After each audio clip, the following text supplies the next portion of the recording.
অনেকে মনে করছেন যে রাজনীতি আগের মতোই চলবে। রাজনীতি আগের মতো চলবে না। রাজনীতি পাল্টে গেছে, জনগণ অনেক সচেতন, জনগণ আর প্রতারিত হবে না। তাহলে 29টা টাস্ক ফোর্স গঠন করা হয়েছিল, যেখানে 250 জন খুবই গণ্যমান্য ব্যক্তি সেই টাস্ক ফোর্স গুলো হেড করেছেন। আমাদের প্রফেসর ইউনূস তখন সেলফ রিলায়েন্স পলিসি টাস্ক ফোর্সের হেড ছিলেন, মাহিদুদ্দিন মাহমুদ ম্যাক্রোইকোনমিক পলিসি টাস্ক ফোর্সের হেড ছিলেন। তারপরে যে সরকার এসেছিল, সেই 90-এর পরে যে সরকার এসেছিল, তার ওই রিপোর্টগুলির তেমন কোনো সদ্ব্যবহার করেন নাই। আমরা কি সামনেও এই একই অবস্থা দেখতে যাচ্ছি কিনা সেই সংখ্যাটা কিন্তু থাকে, কারণ আমরা এখনো জানি না যে সংখ্যা কমিশনের রিপোর্ট গুলো আসছে, যা ঐক্যমত্য কমিশনে আলোচনা হয়নি, সেটার বাস্তবায়নের রূপরেখা কি। সাধারণত যে কোনো পরিকল্পনা হলে, সংস্কার পরিকল্পনা হলে যেটা এক্সপেক্টেড, কোন সংস্কার হবে, কিভাবে হবে, কে বাস্তবায়ন করবে, কবের মধ্যে বাস্তবায়ন করবে, এবং সেই প্রয়োগকারী সংস্থা যদি অত তারিখের মধ্যে বাস্তবায়ন করতে না পারে, তাহলে সেটার কনসিকুয়েন্স কি হবে, এটা সুস্পষ্ট থাকতে হবে। নাহলে তো বাস্তবায়ন হবে না। কেন বাস্তবায়ন হবে? যে বডিগুলি অলরেডি আছে, তাদের জন্য সংস্কার করা তো একটা অ্যাডিশনাল বার্ডেন। তার মধ্যে যদি পাথওয়ে স্পেসিফাইড না থাকে, তাহলে তো সেটা বাস্তবায়নের কোনো আশা নাই। এবং এটা আমরা বারবার হতে দেখেছি, বিগত গভর্নমেন্টের আমলেও হতে দেখেছি। টাস্ক ফোর্স গুলো হয়, কমিশন হয়, রিপোর্ট আসে, কিন্তু বাস্তবায়নের মুখ দেখে না। এবং যার ফলে আমাদের যে ইনস্টিটিউশন গুলোর ভঙ্গুর দশায় শুধুমাত্র গত 15 বছরের কারণে তা না, তারও আগে থেকে এটা চলে আসছে। এই একই পরিণতি আমরা আমাদের যে জুলাই সনদ, সেটার ক্ষেত্রেও দেখতে পাচ্ছি।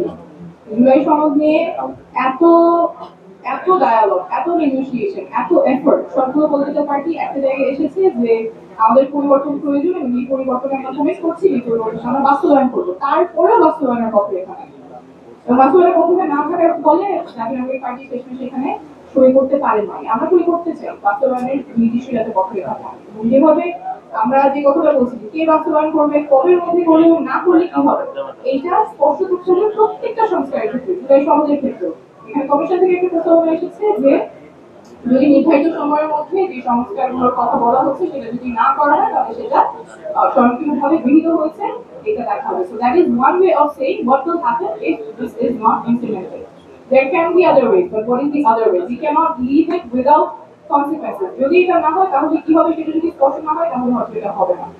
তো সেই ক্ষেত্রে আমাদের পথরেখাটা খুবই সুস্পষ্ট থাকছে যে সমাজ কিভাবে বাস্তবায়ন হয়, কারণ অনেকবার আমরা প্রতারিত হয়েছি, অনেকবার দেখেছি যে এগুলো একাডেমিক এক্সারসাইজ হিসেবেই থাকে, কাগজ হিসেবে থাকে, জনগণের কোনো কল্যাণে আসে না। ওই রাস্তায় আমরা ফেরত যাবো না। অনেকে মনে করছেন যে রাজনীতি আগের মতোই চলবে। রাজনীতি আগের মতো চলবে না। রাজনীতি পাল্টে গেছে, জনগণ অনেক সচেতন, জনগণ আর প্রতারিত হবে না।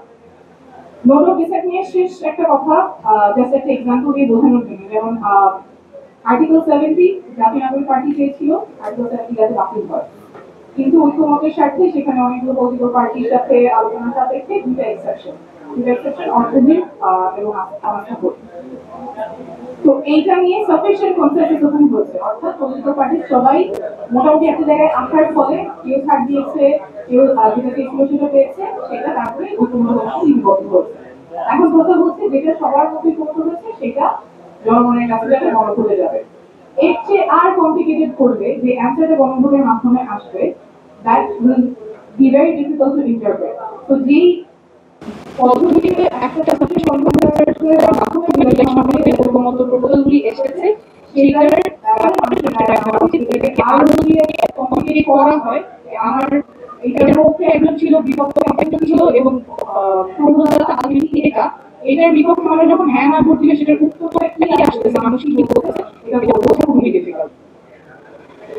যাই হোক, সারমর্ম হচ্ছে আমাদের সমাজের বাস্তবায়ন প্রয়োজন, এবং বাস্তবায়ন যে প্রয়োজন এটা নিয়ে আলাদা করে আলোচনা করতে হয়, এটাই একটা দুঃখজনক বিষয়। কিন্তু আমাদের এটাই সময় আসছে যে অনেক আলোচনা হয়, অনেক নেগোসিয়েশন হয়, অনেক টিম তৈরি হয়, কিন্তু ইমপ্লিমেন্টেশন হয় না। এবার